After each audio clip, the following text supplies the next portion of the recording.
आप सभी का पब्लिक टाइम्स में नमस्कार। मैं संध्या। तो चलिए जानते हैं बिहार की खास खबर को। पटना हाई व +2 स्कूलों में 72,714 शिक्षकों के नियोजन की बची प्रक्रिया अब 10 जनवरी को मेगा सूची के प्रकाशन के साथ शुरू होगी, जो 17 से 18 फरवरी को नियोजन पत्र जारी होने के साथ पूरी होगी। शिक्षा विभाग ने शुक्रवार को इसकी तिथियां घोषित की। 29 जुलाई 2019 को शुरू हुई यह शिक्षक नियोजन प्रक्रिया संशोधित तिथियों के अनुसार 10 दिसंबर 2021 को पूरी होनी थी, लेकिन पंचायत चुनाव के कारण 22 अक्टूबर को इस पर रोक लगा दी गई थी। शिक्षा विभाग की अधिसूचना के अनुसार जिन नियोजन इकाइयों में औपबंधिक मेगा सूची का प्रकाशन नहीं हुआ है, वे इसका प्रकाशन 10 जनवरी तक करेंगी। 11 से 25 जनवरी को इस पर आपत्तियां ली जाएंगी। जिन नियोजन इकाइयों के आपत्तियों का निराकरण नहीं किया है, वे 1 फरवरी तक आपत्तियों का निराकरण करेंगी और 3 फरवरी तक अंतिम मेगा सूची प्रकाशित करनी होगी। 17 फरवरी को नगर निगम व 18 फरवरी जिला परिषद नियोजन पत्र जारी करेंगे। बिहार लोक सेवा आयोग बिहार कृषि सेवा कोटि 1 का रिजल्ट जारी कर दिया है, जिसमें 235 रिक्तियों के विरुद्ध कुल 231 उम्मीदवारों को अंतिम रूप से सफल घोषित किया गया है।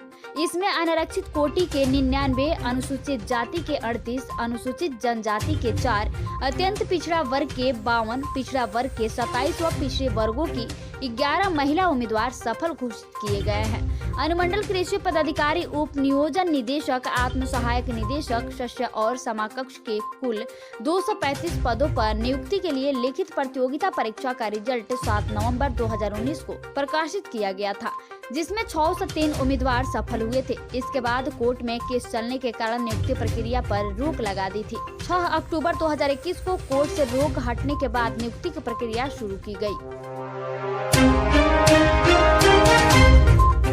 फुलवारी शरीफ निगरानी विभाग की टीम ने शनिवार की सुबह वैशाली एसपी के रीडर अनिल प्रसाद के घर में छापेमारी कर कई महत्वपूर्ण कागजात जब्त कर लिया है।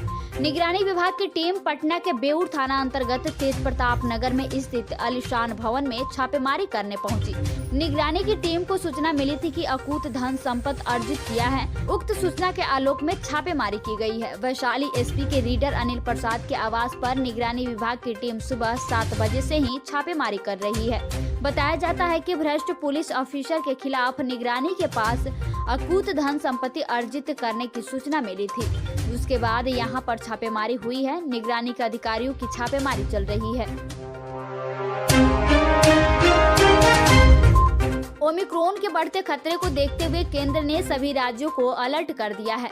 महाराष्ट्र, गुजरात, मध्य प्रदेश, हरियाणा और यूपी सरकार ने नाइट कर्फ्यू की घोषणा कर दी, लेकिन बिहार के सीएम नीतीश कुमार ने नाइट कर्फ्यू की संभावनाओं पर विराम लगाते हुए साफ कर दिया है कि बिहार में फिलहाल नाइट कर्फ्यू की कोई जरूरत नहीं है।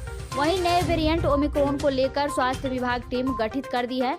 बिहार के पटना में नए वेरिएंट ओमिक्रॉन को लेकर स्वास्थ्य विभाग की ओर से शनिवार को एक टीम गठित कर दी गई है। स्वास्थ्य विभाग के अपर मुख्य सचिव ने यह 6 सदस्यीय टीम गठित की है। इस टीम के जरिए testing, constant tracing, isolation, treatment की होगी निगरानी।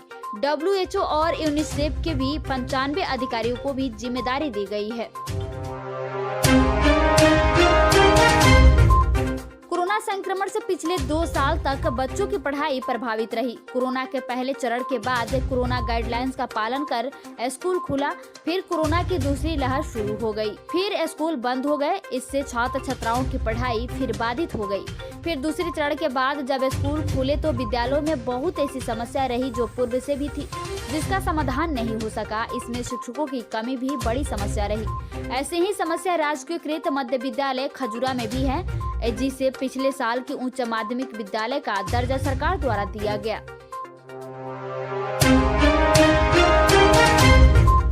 बिहार में नए साल में कई सरकारी महकमों की जवाबदेही नए अधिकारियों के पास होगी। आधा दर्जन से अधिक अधिकारी रिटायर करने वाले हैं और 2-3 के केंद्रीय प्रतिनियुक्ति पर जाने का मामला तय माना जा रहा है। नए साल का आरंभ नए मुख्य सचिव के आने से होगा। 2 बार की अवधि विस्तार के बाद मुख्य सचिव त्रिपुरारी शरद इस वर्ष 21 दिसंबर को रिटायर हो रहे हैं। चर्चा यह है कि विकास आयुक्त आमिर सुबहानी को नया मुख्य सचिव बनाया जा सकता है। ऐसा होने पर विकास आयुक्त के पद पर भी ऐसे नई अधिकारी को तैनात किया जा सकता है। केंद्रीय प्रतिनियुक्ति पर चल रहे DS गंगावर का नाम भी मुख्य सचिव पद के लिए चर्चा में है। वह स्वास्थ्य मंत्रालय में वित्तीय सलाहकार के रूप में है। गंगवार जून 2023 में रिटायर करेंगे।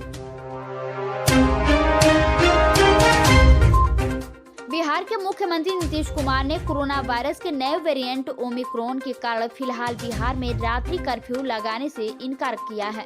मुख्यमंत्री नीतीश कुमार ने शनिवार को पूर्व प्रधानमंत्री स्वर्गीय अटल बिहारी वाजपेयी की जयंती पर उनकी प्रतिमा पर माल्यार्पण के बाद पत्रकारों के सवाल के जवाब में कहा कि बिहार की स्थिति सभी राज्यों से बेहतर है, यहाँ अभी नाइट कर्फ्यू लगने की जरूरत नहीं है। उन्होंने कहा कि सरकार स्थिति पर नजर रखे हुए है। नीतीश कुमार ने कहा कि देश में कोविड संक्रमण के मामले फिर से बढ़ने लगे हैं। ओमिक्रॉन वेरिएंट के भी मामले कई राज्यों में सामने आए हैं। राज्य के चिन्हित 32 जिलों में कालाजार मरीज खोज अभियान की शुरुआत की गई है। 6 जिले गया, अरवल, औरंगाबाद, रोहतास, कैमूर तथा जमुई में विगत कुछ वर्षों से कालाजार का प्रभाव नहीं रहा है। इसलिए इन जिलों को छोड़कर बाकी जिलों में कालाजार रोगी की खोज की जा रही है। अभियान के दौरान आशा कार्यकर्ता द्वारा घर घर जाकर कालाजार मरीजों की पहचान की जा रही है। वेक्टर जनित रोग नियंत्रण कार्यक्रम के अपर निदेशक सह राज्य कार्यक्रम पदाधिकारी डॉक्टर अंजनी कुमार ने बताया कि खोज के दौरान आशा कार्यकर्ता संभावित लक्षणों की पहचान करेंगी। 15 दिन से अधिक बुखार से पीड़ित व्यक्ति को चिन्हित कर डॉक्टरों से जांच कराई जाएगी। यदि किसी व्यक्ति ने कालाजार का इलाज पूर्व में कराया हो, फिर भी उनमें बुखार के साथ कालाजार के लक्षण पाए जाते हैं तो चिकित्सक की सलाह पर उन्हें RK 39 किट से जांच न करते हुए बोन मैरो या एस्प्लिन जांच के लिए सदर अस्पताल रेफर किया जाएगा। राजधानी पटना सहित राज्य के प्रमुख शहरों से देश के अन्य राज्यों के लिए बसों का परिचालन होगा। बिहार राज्य पथ परिवहन निगम ने इसके लिए कार्य योजना बना ली है। कुछ रूटों पर बसों की संख्या भी बढ़ाई जाएगी। बसों की संख्या और रूट का निर्धारण मौजूदा वित्तीय वर्ष में ही कर लिया जाएगा, ताकि अगले साल से बसों का परिचालन शुरू हो जाएगा। निगम अधिकारियों के अनुसार पटना सहित राज्य के कई प्रमुख शहरों से अभी देश के अन्य राज्यों के लिए बसें नहीं चल रही है। अगर चल भी रही है तो इसकी संख्या काफी कम है, जबकि कई रूट ऐसे हैं जहां यात्रियों की संख्या अधिक देखी जा रही है। इसी के मद्देनजर निगम के पिछले दिनों तक आकलन किया था।